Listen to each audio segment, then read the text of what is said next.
میزان الحکمہ میں موجود ہیں۔ حضرت موسیٰ علیہ السلام خدا سے مناجات کرتے ہوئے آواز سنتے ہیں کہ اے موسیٰ، دنیا میں اپنی آرزوؤں کو نہ بڑھاؤ، کیونکہ آرزوئیں تمہارے قلب کو سخت کر دیں گی، اور جو شخص سنگ دل ہو جاتا ہے وہ مجھ سے دور ہو جاتا ہے۔ امام جعفر صادق علیہ السلام دعائے عرفہ میں بارگاہ رب العزت میں عرض کرتے ہیں، پالنے والے، میں تجھ سے پناہ مانگتا ہوں اس دنیا کے بارے میں جو بہترین آخرت سے روک دیتی ہے، اور اس زندگی سے جو بہترین طریقے سے مرنے سے روک دیتی ہے، اور ان آرزوؤں سے جو بہترین عمل سے روک دیتی ہے۔ حضرت علی علیہ السلام کا فرمان ہے، جس شخص کو اس بات کا یقین ہے کہ ایک روز یہ موت دوستوں سے جدا کر دے گی اور مٹی کا گھر بنا دے گی، اور کل خداوند عالم کی بارگاہ میں سارا حساب و کتاب دینا ہے، اور جو چیزیں چھوڑ کر جا رہا ہے ان سے بے نیاز ہو گیا ہے، اور جن چیزوں کو پہلے بھیج چکا ہے ان کی ضرورت ہے، تو اس کو چاہیے کہ وہ اپنی آرزوؤں کو مختصر اور تلاش و جستجو کو زیادہ کرے۔ لمبی لمبی آرزوؤں کی وجہ سے بعض اوقات انسان کو ایسے ناقابل جبران نقصانات سے دوچار ہونا پڑتا ہے جن کے ذریعے انسان ہلاکت کے گڑھے میں گر پڑتا ہے اور خداوند عالم کی لطف و کرم سے محروم ہو جاتا ہے۔ انسان پیدائش کے وقت ایک مادہ کھیت کی طرح ہوتا ہے، جب تک اس کی یہ قابلیت باقی رہتی ہے تو فیض الہی کی بارش سے ایمان، اخلاق حسنہ اور عمل صالح کے گل کھل اٹھتے ہیں، لیکن اگر یہ صلاحیت و قابلیت غرور، تکبر، غفلت اور حرص خصوصاً لمبی لمبی آرزوؤں کی وجہ سے کھو دے تو وہ بنجر زمین میں تبدیل ہو جاتا ہے اور اس میں اخلاق حسنہ کے پھول، عمل صالح کا شجر نہیں اگ پاتا، اور پاکیزہ زمین کا سبزہ بھی اس کے پروردگار کے حکم سے خوب نکلتا ہے، اور جو زمین خبیث ہوتی ہے اس کا سبزہ بھی خراب نکلتا ہے۔ سورہ اعراف کی آیت نمبر 58 کا ترجمہ کیا ہم نے۔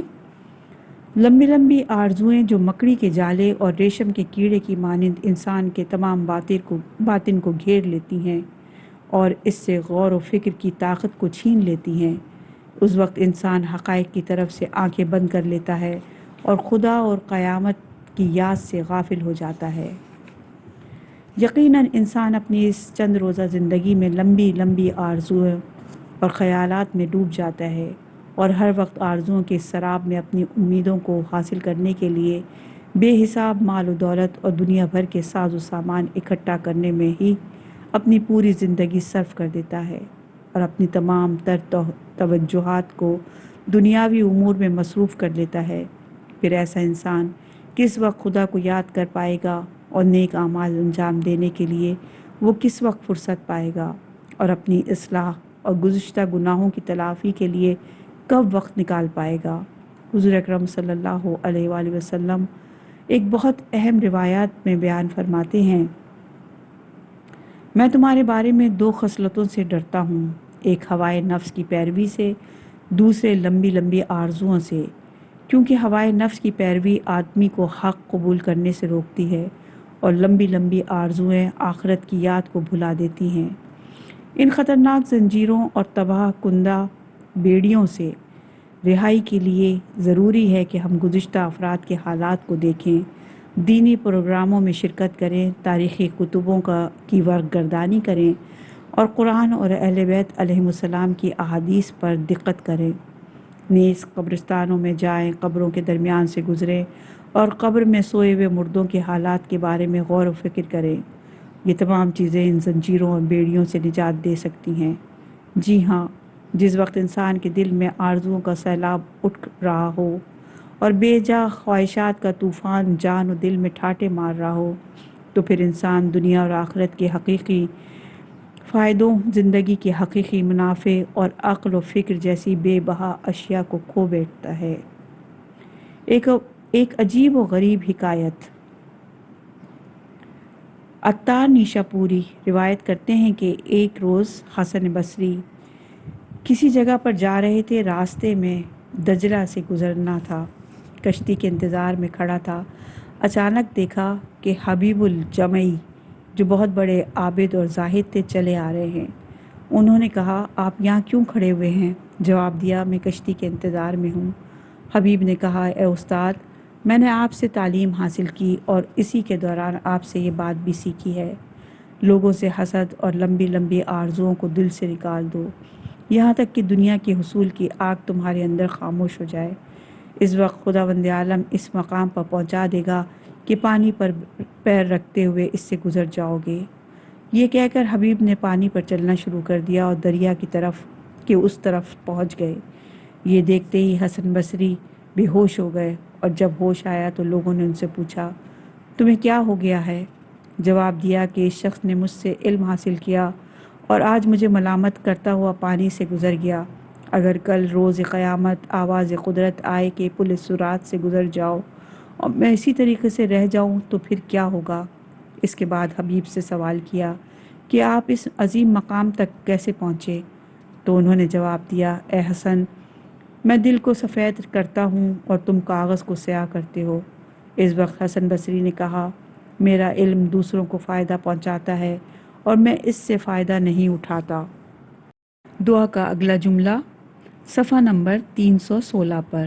بسم اللہ الرحمن الرحیم۔ وَخَدَعْتَنِی دنیا بِغُرُورِہَا، اور دنیا نے دھوکے میں مبتلا رکھا ہے۔ دنیا کی اچھائیوں برائیوں نیز اس کے مکر و فریب کو نفسانی حالات اور انسانی تفرقات کی ترازو میں تولنا چاہیے۔ جو شخص اپنے نفس کا اسیر ہو اور اس پہ بے ہودہ خیالات کا غلبہ ہو، نیز تکبر، غرور، طمع اور لالچ میں اور بخل جیسی بری عادتوں میں غرق ہو اور خدا و قیامت سے غافل ہو، اسی طرح وہ انبیاء کی نبوت اور ائمہ علیہ السلام کی امامت سے بے خبر ہو، دنیاوی رزق و برق، مال و منال اور مقام و ریاست سے دھوکہ کھائے ہوئے ہو اور یہ عقیدہ رکھتا ہو کہ یہی چیزیں بنیادی اور اصل ہیں، ان کے علاوہ سب چیزیں بے حقیقت ہیں، اور اپنی پوری زندگی انہی کے لیے خرچ کر دے۔ ایسا انسان موت کے وقت جب ان مادی نعمتوں کو چھوڑنے کا وقت آتا ہے تو بیدار ہوتا ہے، تب اسے یہ سب چیزیں بے حقیقت نظر آتی ہیں اور ان چیزوں کے لیے دن رات محنت کرتا تھا اور اپنی تمام تر کوششوں کو بروئے کار لاتا تھا، وہ سب ایک دھوکہ دکھائی دینے لگتی ہیں، اور اس وقت وہ ایمان اور عمل صالح کی دولت سے خالی ہاتھ نظر آتا ہے اور اسے اس دوسری دنیا میں منتقل ہو جاتا ہے۔ تاریخ کے فرعون اور قارون پیدائش کے وقت سے فرعون و قارون نہیں تھے، بلکہ ان کے غلط تفرقات اور خواہش نفسانی نے ان کو فرعون اور قارون بنا دیا تھا۔ لیکن اگر انسان ہوائے نفس کی گندگی سے پاک ہو، ناپاک خیالات سے دور ہو، اخلاقی برائیوں کا طوفان اس کے دل میں نہ اٹھتا ہو اور خدا اور رسول، ائمہ اور قیامت کی معرفت رکھتا ہو، تو اس دنیا کو آخرت کے سنوارنے اور عمل صالح بجا لانے کا وسیلہ سمجھتا ہے اور اپنی تمام زندگی کو انہی حقائق کو حاصل کرنے میں صرف کر دیتا ہے۔ ائمہ معصومین اور انبیاء علیہم السلام بھی انسان تھے، لیکن اس دنیا کے زرق و برق اور مادی امور میں گرفتار نہیں ہوئے اور امور دنیا سے دھوکہ نہیں کھایا۔ وہ اہل بصیرت علماء جو دل کی آنکھ سے تمام چیزوں کی حقیقت کا مشاہدہ کرتے ہیں، ان حضرات نے لوگوں کو پند و نصیحت کی ہے تاکہ ان کے دل بیدار ہو جائیں۔ ہمیں ان سے عبرت حاصل کرنا چاہیے۔ امیر المومنین علیہ السلام فرماتے ہیں میں باغ فدق کے ایک حصے میں بیلچے سے کام کر رہا تھا، وہ فدق جو جناب فاطمہ الزہرا سلام اللہ علیہا سے مخصوص تھا۔ اچانک ایک عورت کو دیکھا جو شریف اور بزرگوار دکھائی دے رہی تھی۔ مجھے محسوس ہوا کہ یہ قریش کی عورتوں میں حسن و جمال سے مشہور ہے۔ مجھے دیکھ کر وہ رونے لگی کہ اے ابن ابی طالب، کیا مجھ سے شادی کرو گے؟ اگر آپ چاہیں تو میں تیار ہوں، اس صورت میں تمہاری مددگار ثابت ہوں گی اور اپنی معاشی زندگی کے لیے آپ کو اس طرح کا کام نہیں کرنا پڑے گا۔ میں زمین کے خزانوں سے باخبر کر دوں گی اور ایسے مواقع فراہم کروں گی کہ دنیا میں بادشاہ بن جائیں گے۔ میں نے کہا تو کون ہے جو میں تجھ سے شادی کروں؟ اس نے جواب دیا میں دنیا ہوں۔ میں نے کہا جا میرے علاوہ کسی دوسرے کو تلاش کر، جا میں نے تجھے 3 بار طلاق دی، جس کے بعد رجوع کی کوئی گنجائش باقی نہیں رہتی۔ یہ حدیث بحار الانوار کی جلد نمبر 70 صفحہ نمبر 84 باب نمبر 123 حدیث نمبر 47 ہے۔ سامعین کرام، جو شخص دنیاوی امور اور اس کے زرق اور برق میں کھو گیا، گویا وہ ہمیشہ ہمیشہ کے لیے ہلاک ہو گیا، اور اس نے دنیا سے صحیح فائدہ نہ اٹھا کر اپنی آخرت کو تباہ کر لیا۔ لیکن اگر کوئی شخص اس دنیا سے بے رغبت ہو تو ایسا شخص آخرت کے ابدی فائدوں اور خوشنودی خدا کے خزانے سے مالا مال ہو جاتا ہے۔ امام جعفر صادق علیہ السلام فرماتے ہیں، جو شخص دنیا سے آراز کرے اور اس سے بے رغبتی دکھائے تو خداوند عالم اس کے دل میں حکمت کو قائم کر دیتا ہے اور اس کی زبان پر حکمت کے کلمات جاری کر دیتا ہے، اور اس کے دل کی آنکھوں کو دنیاوی عیوب، بیماری اور اس سے شفا کی طرف کھول دیتا ہے، اور اس کو دنیا سے صحیح و سالم اور بے عیب نکال کر دارالسلام کی طرف لے جاتا ہے۔ جناب لقمان حکیم اپنے بیٹے سے فرماتے ہیں، بیٹا، یہ دنیا ایک گہرا سمندر ہے جس میں بہت سے غرق ہو چکے ہیں، لہٰذا اس میں تقوی الہی کی کشتی بناؤ اور اس میں ایمان اور عمل صالح کو رکھو، اور اس کے بعد بان کو توکل خدا قرار دو، اور عقل کو اس کا ناخدا بناؤ، اور علم و معرفت کا اس میں چراغ جلاؤ، اور صبر و استقامت کو اس کی سواری قرار دو۔ یہ حدیث اصول کافی کی جلد نمبر 1 اور کتاب العقل و جہل کی حدیث نمبر 16 ہے۔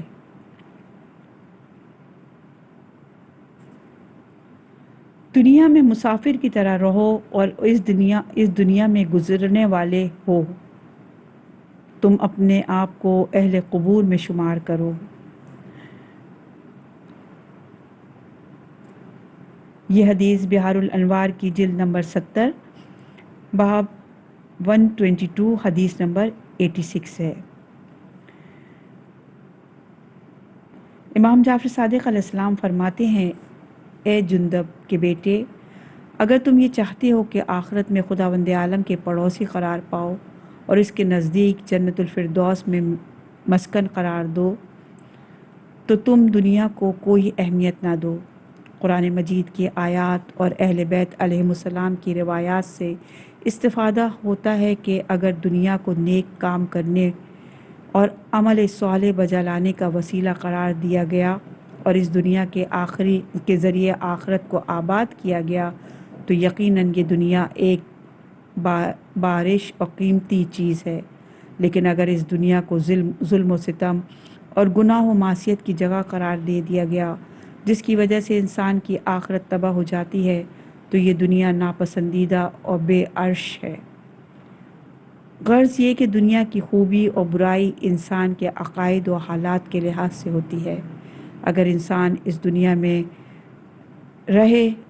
راہ ایمان، عمل صالح اور بلند اخلاق کو اپنا شعار بنا لے تو واقعاً یہ دنیا انسان کے لیے 100% مفید ہے، لیکن اگر اس دنیا میں رہ کر کفر و شرک، گناہ و معصیت اور ناشکری اور بد اخلاقی میں گرفتار ہو جائے تو پھر یہی دنیا انسان کے لیے 100% نقصان دہ ہے۔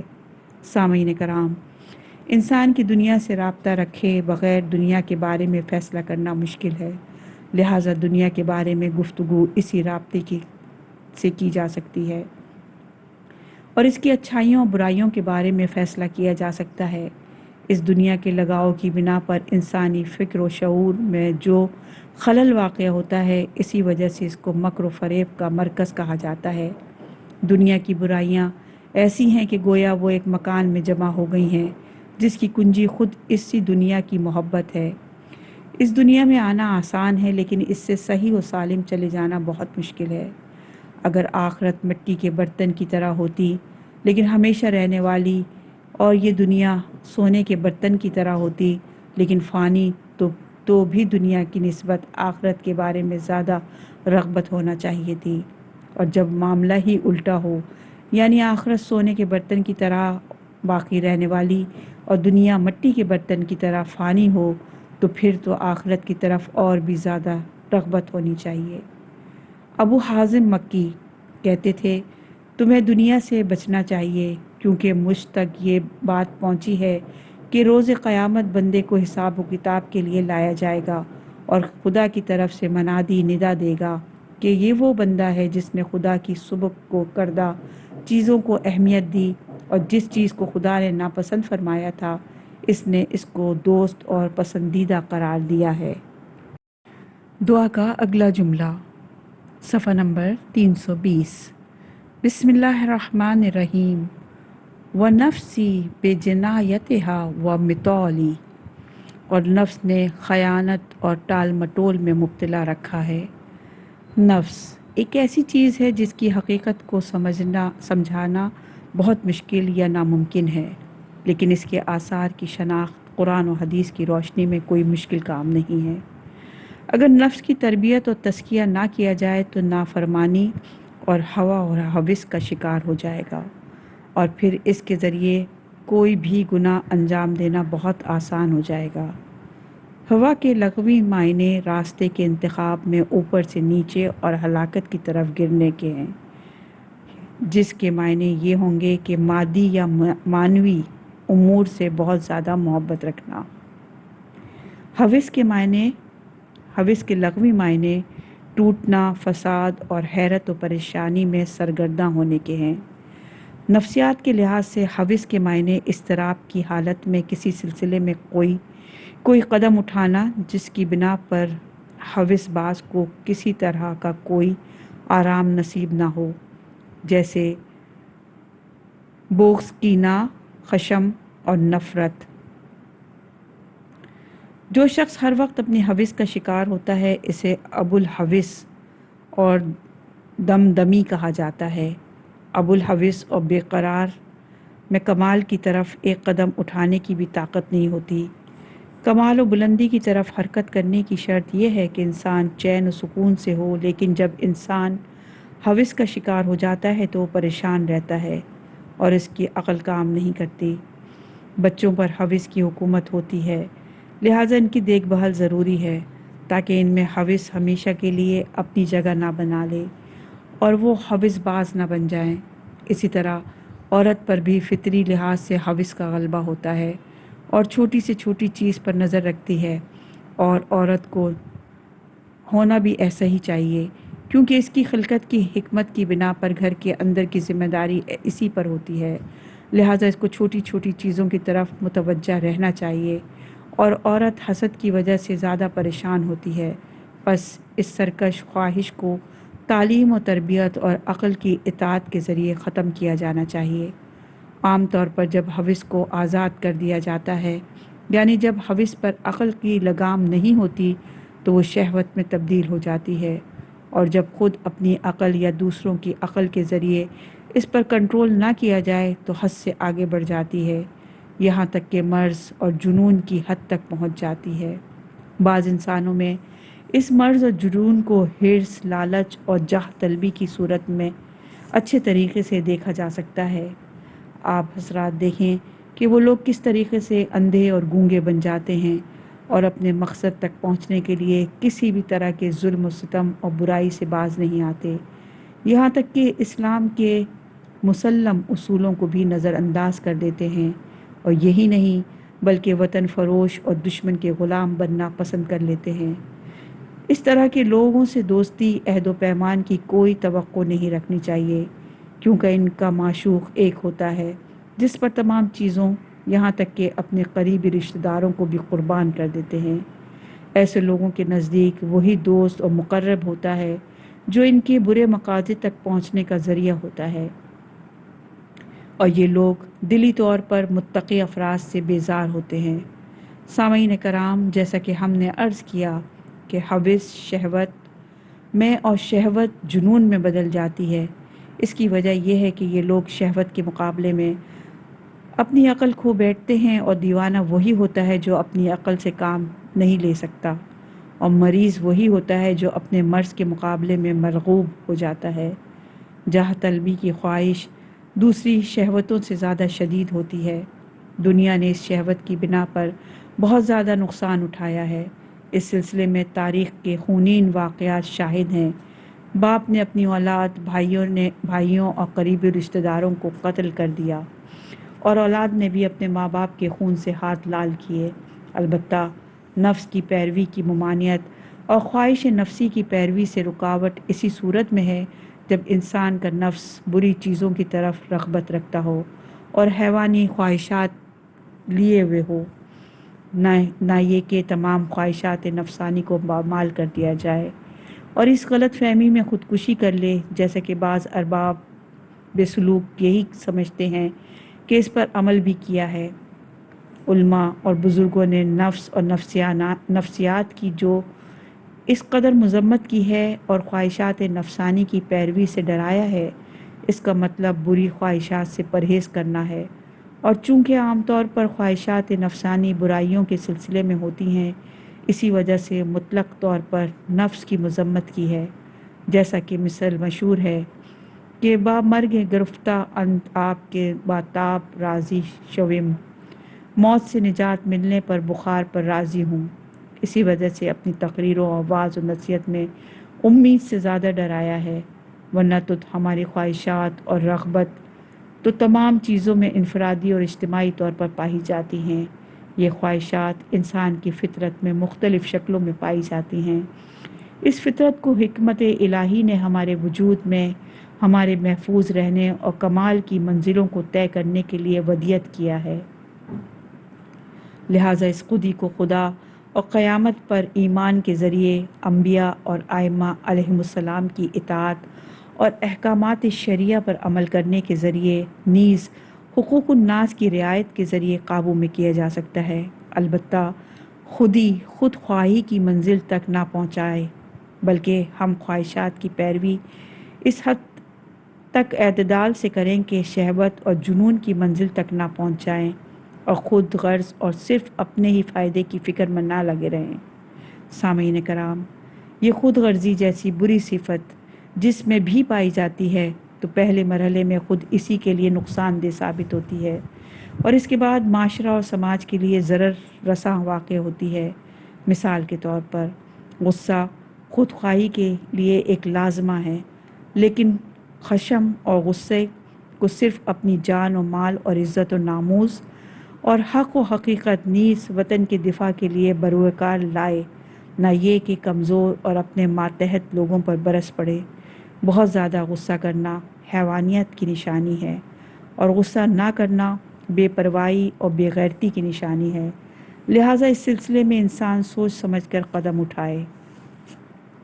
آزادی زندگی کا ایک بہترین پھل اور کمال ارادہ کی شرط ہے، کیونکہ اگر انسان آزاد ہو تو پھر وہ دوسروں کی مرضی پر نہیں چلے گا، لیکن توجہ رہے کہ یہ آزادی جو فطری چیز ہے اپنی حد اعتدال میں باقی رہے اور اس پر عقل و شعور کی حکومت ہو، کیونکہ آزادی کی افراط انسان کو طغیان اور سرکشی کی منزلوں تک پہنچا دیتی ہے، اور آزادی میں تفریط یعنی کمی ہونا اپنے آپ کو ظلم و ستم کے حوالے کرنا ہے۔ حب مال کی خواہش اچھی ہے، لیکن جب تک بخل، حقوق الناس کی پامالی، جوا، سٹہ، چوری اور دھوکہ دہی وغیرہ کی منزل تک نہ پہنچے۔ دوسروں سے تعلقات برقرار رکھنا نیک کام ہے، لیکن اس میں بھی میانہ روی اختیار کی جائے، ایسا نہ ہو کہ خود اپنے اوپر یا اپنے گھر والوں کے اوپر ظلم و ستم کا باعث بن جائے۔ حسن معاشرت اور دوسروں کو خوشحال کرنا اچھا کام ہے، لیکن ایسا نہ ہو کہ اس ہنسی مذاق سے کسی کی توہین ہو جائے۔ دوستوں کی اچھی صفات کا ذکر کرنا، ان کو شوق دلانا صحیح ہے، لیکن یہ کام چاپلوسی کی منزل تک نہ پہنچ جائے۔ سامعین، گزشتہ مطالب کے پیش نظر اگر نفس کی تربیت نہ ہو اور اخلاق اسلامی سے آراستہ نہ ہو تو پھر اس کے نقصانات اور خیانات کو اچھی طرح سے سمجھا جا سکتا ہے۔ اوصاف نفس۔ قرآن مجید میں نفس کے چند صفات ذکر کیے گئے ہیں جو انسان میں واقعتاً اور دینی اور اخلاقی حقائق سے بے توجہی کے نتیجے میں ظاہر ہوتے ہیں۔ نمبر 1، نفس امارہ۔ نمبر 2، نفس وسائی، نفس صحفی، نفس تصویلی، نفس رہیائی، نفس ہوائی اور نفس حسرتی۔ ان تمام اوصاف کو بیان کرنے والی آیات کچھ یہ ہیں۔ سورہ یوسف کی آیت نمبر 53 میں ارشاد باری تعالیٰ ہے، نفس بہرحال برائیوں کا حکم دینے والا ہے۔ سورہ شمس کی آیت نمبر 10 میں ارشاد باری تعالیٰ ہے، اور وہ نامراد ہو گیا جس نے اسے آلودہ کر دیا۔ سورہ بقرہ کی آیت نمبر 130 میں ارشاد باری تعالیٰ ہے، اور کون ہے جو ملت ابراہیم سے آراز کرے مگر یہ کہ اپنے ہی کو بیوقوف بنائے۔ سورہ یوسف کی آیت نمبر 18 میں ارشاد باری تعالیٰ ہے، یعقوب نے کہا کہ یہ بات صرف تمہارے دل نے گڑی ہے۔ سورہ مدثر کی آیت نمبر 38 میں ارشاد باری تعالیٰ ہے، ہر نفس اپنے اعمال میں گرفتار ہے۔ سورہ نازعات کی آیت نمبر 40 اور 41 میں ارشاد باری تعالیٰ ہے، اور جس نے رب کی بارگاہ میں حاضری کا خوف پیدا کیا ہے وہ اپنے نفس کو خواہشات سے روکا ہے تو جنت اس کا ٹھکانہ اور مرکز ہے۔ سورہ زمر کی آیت نمبر 56 میں ارشاد باری تعالیٰ ہے، پھر تم میں سے کوئی نفس یہ کہنے لگے گا کہ ہائے افسوس، میں نے خدا کے حق میں بڑی کوتاہی کی ہے۔ شیخ بہائی اپنی عظیم الشان کتاب اربعین میں تحریر فرماتے ہیں، روایات کی روشنی میں نفس سے مراد حیوانی طاقت جیسے شہوت، غیظ و غضب اور غصہ ہے۔ غزالی اپنی کتاب مدارج القدس میں ایک جملہ میں اسی معنی کی طرف اشارہ کرتے ہیں۔ آپ کہتے ہیں، نفس ان تمام بری صفات پر اطلاق ہوتا ہے جو عقل کے مخالف ہو۔ حکمائے الہی کہتے ہیں، جہاد بن نفس کو جہاد بن نفس اس لیے کہا جاتا ہے کہ اس نفس کا بدن سے تعلق ہوتا ہے اور اس کے نتیجے میں اس نفس سے درندگی اور شیطانی صفات پیدا ہوتے ہیں، ورنہ تو ان چیزوں کے علاوہ نفس میں عقل اور فرشتوں کی صفات پائے جاتے ہیں، اور اپنی خلقت کے اعتبار سے نفس کے ذریعے خدا کی عبادت کی جاتی ہے اور اسی کے ذریعے بہشت کو حاصل کیا جاتا ہے۔ لہٰذا نفس کے برے صفات سے جہاد کیا جائے تاکہ انسان کو سکون حاصل ہو سکے اور وہ حیوانوں کے شر سے محفوظ رہ سکے، ورنہ تو اس گھر میں ہمیشہ ایک طوفان اور جنگ و جدل برپا رہتا ہے۔ ایران کے مشہور شاعر مرحوم سعدی کہتے ہیں، ایک شخص نے پیغمبر اکرم صلی اللہ علیہ وآلہ وسلم کی اس حدیث کے بارے میں سوال کیا جس میں حضرت نے ارشاد فرمایا تھا، تیرا سب سے بڑا دشمن خود تیرا نفس ہے جو تیرے ہی پہلو میں موجود ہے۔ چنانچہ اس نے جواب دیا، کیونکہ اگر کسی بھی دشمن کے ساتھ احسان کرو گے وہ تمہارا دوست بن جائے گا سوائے نفس کے، کیونکہ جتنا اس کے ساتھ احسان کرو گے، جس قدر اس کی پیروی کرو گے اور اس کا کہنا مانو گے تو وہ اتنی ہی مخالفت اور دشمنی زیادہ کرے گا۔ سامعین، یہ ایک حقیقت ہے کہ ہوائے نفس کی پیروی کرنے والے چونکہ عقل سے کام نہیں لیتے لہٰذا پاگل اور دیوانے ہو جاتے ہیں۔ جناب بہلول سے سوال کیا گیا کہ شہر میں دیوانوں اور پاگلوں کی تعداد کتنی ہوگی، تو انہوں نے جواب دیا، ان کا شمار کرنا مشکل ہے۔ اقلا کے بارے میں پوچھو تو میں بتا سکتا ہوں۔ اصلاح نفس کے سلسلے میں حضرت علی علیہ السلام کا نظریہ۔ حضرت علی علیہ السلام جو ہر چیز کے بارے میں مکمل بصیرت رکھتے تھے اور ان کے تمام رموز سے آگاہ تھے، آپ نے اصلاح نفس کے لیے چند چیزوں کی رہنمائی کی ہے جن کو ایک عظیم الشان شیعہ عالم دین علامہ آمدی نے اپنی گراں قدر کتاب غرر الحکم میں بیان کیا ہے۔ مولا علی فرماتے ہیں، جس وقت تم اپنے نفس کی اصلاح کرنا چاہو تو میانہ روی اور قناعت کو اپنا شعار بناؤ اور تھوڑی سی دنیا پر اکتفا کرو۔ آپ فرماتے ہیں، نفس کی اصلاح کے لیے ہوائے نفس سے جہاد کرنا ہوگا جس کے سبب نفس پر غلبہ حاصل ہو جائے گا۔ آپ فرماتے ہیں، اصلاح نفس کا طریقہ خود کو دنیا سے دور رکھنا ہے۔ آپ آگے فرماتے ہیں کہ نفس کا علاج اس کے بے حساب و کتاب خواہشات سے اجتناب کیا جانا ہے۔ آپ فرماتے ہیں، گناہوں سے دوری اصلاح نفس کا سبب ہے۔ یہ تمام احادیث غرر الحکم میں موجود ہیں اور یہ ہیں صفحہ نمبر 326 شرائع دعائے کمیل میں۔ اور احادیث بھی موجود ہیں مولا علی کی صفحہ نمبر 327 پر۔ پہلی حدیث نہج البلاغہ میں خطبہ نمبر 198 میں موجود ہے۔ آپ فرماتے ہیں، مولا علی فرماتے ہیں، تقوی الہی تمہارے دلوں کی بیماریوں کی دوا اور نفسانی گندگی کو پاک کرنے والا ہے۔ آپ فرماتے ہیں، دنیا کا عشق وبائے جان ہے، ناجائز لذات کا شیدائی ہونا تمام مفاسد کی جڑ اور بنیاد ہے۔ خوشا نصیب ہے اس شخص کا جو اپنے نفس کے فرعون کی مخالفت کرے اور اپنی عقل کے موسیٰ کی اطاعت کرے۔ سبحان اللہ۔ یہ حدیث غرر الحکم میں موجود ہے، لیکن ان روحانی اور ملکوتی فقرات میں اس حقیقت کی طرف اشارہ ہے کہ ہر شخص کے اندر یعنی اس عالم صغیر میں ایک موسیٰ اور ایک فرعون ہوتا ہے۔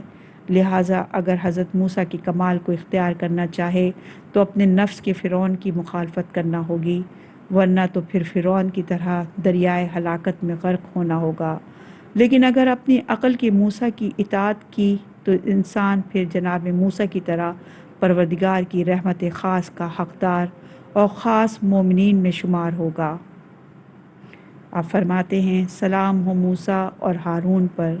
آپ آگے فرماتے ہیں، بے شک وہ دونوں ہمارے مومن بندوں میں سے تھے۔ جو شخص اپنی عقل کے موسیٰ کی پیروی کرے تو پھر آسمانوں میں جناب موسیٰ کا ہم پرواز ہو جائے گا۔ لہٰذا خوشا نصیب ہے وہ شخص جو اپنے نفس کے فرعون کی مخالفت اور اپنی عقل کے موسیٰ کی اطاعت کرتا ہے۔